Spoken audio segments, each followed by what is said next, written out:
Hello everyone, this is our lecture 6 और हमने last lecture में डिस्कस किया था इलेक्ट्रॉन फिलिंग के मेथड के बारे में।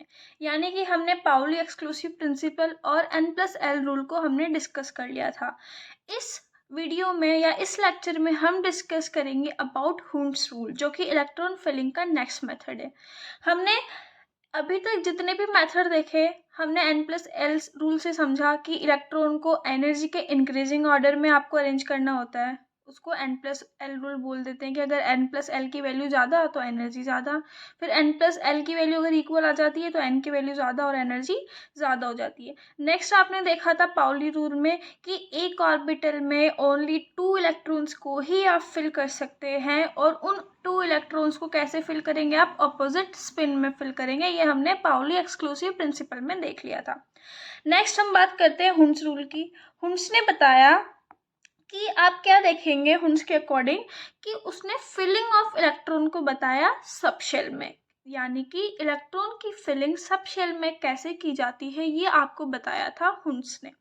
हुंड्स के अकॉर्डिंग क्या होता है, अच्छा देखो, हम D5 अगर हमने इलेक्ट्रॉनिक कॉन्फ़िगरेशन ले लिया है तो आप उसको फिल कैसे कर सकते हो d ऑर्बिटल में। देखो पाउली के अकॉर्डिंग क्या होता है कि एक ऑर्बिटल में 2 इलेक्ट्रॉन रह सकते हैं और अपोजिट स्पिन में रहेंगे। तो हमने क्या किया, एक ऑर्बिटल में 2 इलेक्ट्रॉन और अपोजिट स्पिन में, ये हमने पाउली के अकॉर्डिंग इलेक्ट्रॉनिक कॉन्फ़िगरेशन आपका क्या कर दिया है, फिक्स कर दिया है। नेक्स्ट आप देखेंगे कि 5 इलेक्ट्रॉन को फर्स्ट वे ऐसे भी आप फिल कर सकते हो, 1 2 3 4 एंड 5।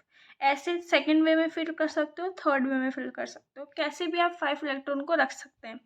बट हुंड ने क्या बताया, हुंड ने बोला कि अगर आपको ऑर्बिटल में या सब शेल में इलेक्ट्रॉन को फिल करना है तो सबसे पहले क्या करेंगे, आप सेम स्पिन के इलेक्ट्रॉन भरना चालू करेंगे। यानी कि अगर हमारे पास, हमको मालूम है d ऑर्बिटल ऐसा दिखता है 1 2 3 4 एंड 5, अगर हमको D5 इलेक्ट्रॉनिक कॉन्फ़िगरेशन लिखना है तो आप स्टार्ट करेंगे सेम स्पिन से, इस तरीके से।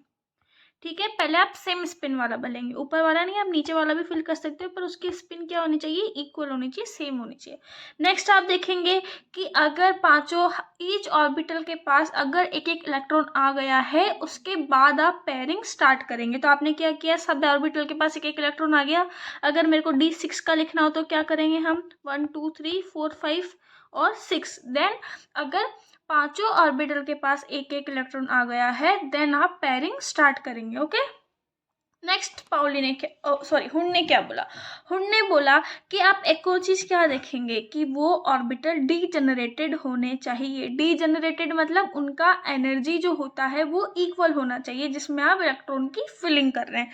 तो ये 3 पॉइंट आपको किसने बता दिए, 3 पॉइंट आपके बता दिए हुंड्स ने। ओके, क्वेश्चन आप डिस्कस करेंगे, देखें which of the following configuration is correct according to Hund's rule.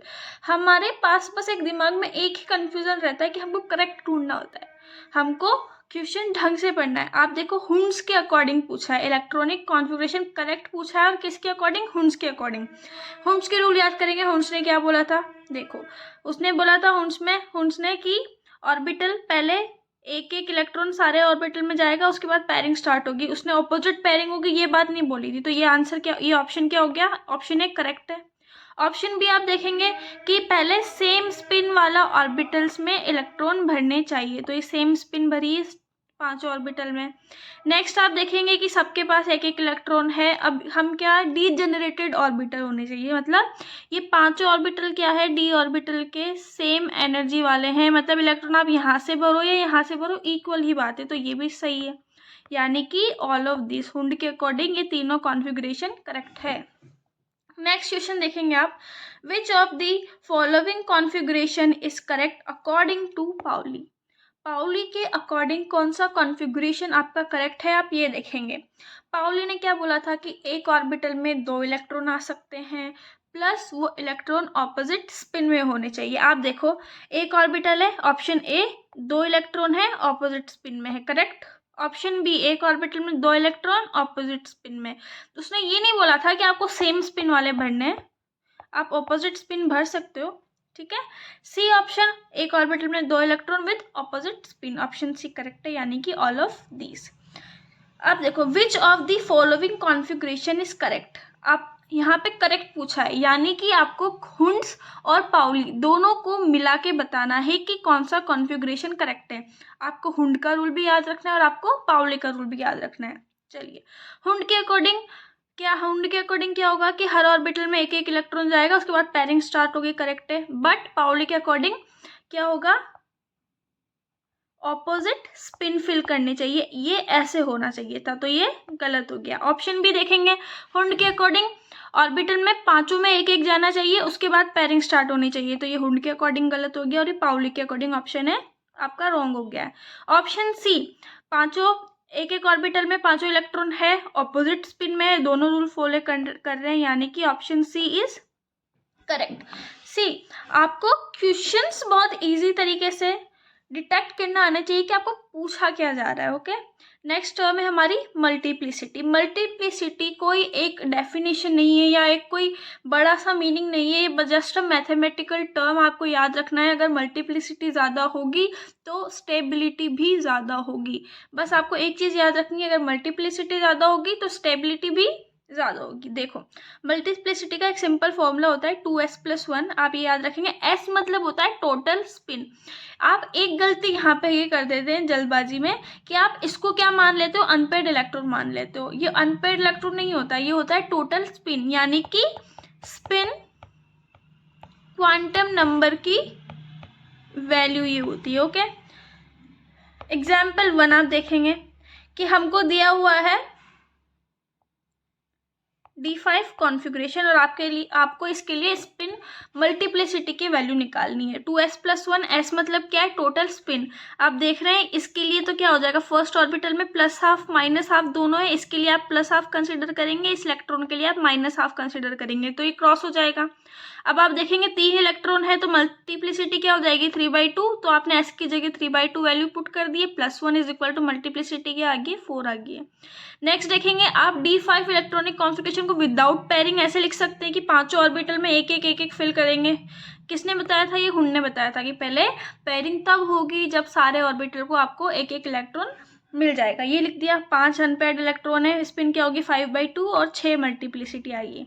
अब आप बताएंगे हम D5 इलेक्ट्रॉनिक कॉन्फ़िगरेशन को दो तरीके से ऐसे लिख सकते हैं, तो स्टेबिलिटी किसकी ज़्यादा होगी, हुंड ने बताया था उसकी, क्यों, क्योंकि मल्टीप्लिसिटी ज़्यादा एंड स्टेबिलिटी ज़्यादा, तो ये हमने प्रूफ कर दिया हुंड रूल कि एक एक इलेक्ट्रॉन सब में जाएंगे देन पेयरिंग स्टार्ट होगी। अच्छा, ट्रिक देखो इसकी, एक बार मल्टीप्लिसिटी निकालने के आप 2s+1 फॉर्मूला भी लगा सकते हैं, पर एक जनरल ट्रिक है, याद रखेंगे। ये वाला देखो, आप क्या कर रहे हो, जितने अनपेयर्ड इलेक्ट्रॉन है +1 कर दो, मल्टीप्लिसिटी आपको डायरेक्ट आ जाएगी विदाउट एनी फॉर्मूला। कैसे, देखो कितने अनपेयर्ड इलेक्ट्रॉन है, 3 + 1 इज इक्वल टू मल्टीप्लिसिटी क्या होगी 4, आप चेक कर सकते हैं यहाँ पे, और ये सेम है 4 मल्टीप्लिसिटी करेक्ट आंसर। ओके, अच्छा नेक्स्ट आप देखेंगे कि इसमें देखो अनपेयर्ड इलेक्ट्रॉन कितना है, 1 2 3 4 5 +1, जितनी अनपेयर्ड इलेक्ट्रॉन है +1 कर दो, मल्टीप्लिसिटी आ जाएगी 6, ये आपका आ गया है, देखो। ओके, तो आपको एक जनरल ट्रिक लगानी है मल्टीप्लिसिटी की कि जितने अनपेयर्ड इलेक्ट्रॉन आपको गिवन है आप उसमें +1 कर दो, उसकी मल्टीप्लिसिटी विदाउट एनी फॉर्मूला आप फाइंड कर सकते हैं। क्वेश्चन किस तरीके से आएगा आप देखेंगे, find the value of x y z and w। अगर आपको नंबर ऑफ इलेक्ट्रॉन्स आपको इतने दिए हुए हैं तो आप मल्टीप्लिसिटी कैसे निकालेंगे, हमने देखा था जितने अनपेयर्ड इलेक्ट्रॉन है +1 कर देंगे, कितना अनपेयर्ड इलेक्ट्रॉन है 1 + 1 इज इक्वल टू मल्टीप्लिसिटी क्या आ जाएगी 2, इसमें क्या आ जाएगी 2 + 1 इज इक्वल टू 3, इसमें क्या आ जाएगा 3 + 1 इज इक्वल टू 4। अब